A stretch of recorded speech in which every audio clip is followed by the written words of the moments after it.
శ్రీహరి, ఆంధ్రప్రదేశ్లో తెలుగుదేశం పార్టీ భారతీయ జనతా పార్టీకి 6 లోక్సభ స్థానాలు 10 అసెంబ్లీ స్థానాలను ఇచ్చింది పొత్తులో భాగంగా.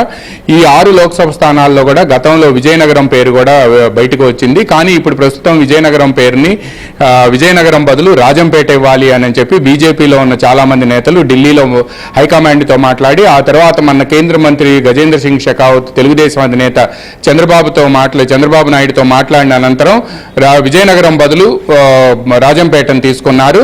దీంతో తిరుపతికి అయితే ఇప్పుడు కొద్దిసేపటి క్రితమే ఢిల్లీ మన కొలీగ్ సతీష్ చెప్పినట్టు వరప్రసాద్ పేరు దాదాపు ఖరారైనట్టుగానే భావించాలి. రాజంపేటకు మాజీ ముఖ్యమంత్రి నల్లారి కిరణ్ కుమార్ రెడ్డి పేరు దాదాపుగా ఖరారైనట్టే చూడాలి.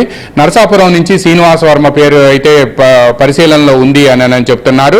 ఇక రాజమండ్రి నుంచి దగ్గుబాటి పురంధేశ్వర్ పేరు మొదటి నుంచి కూడా వినిపిస్తుంది.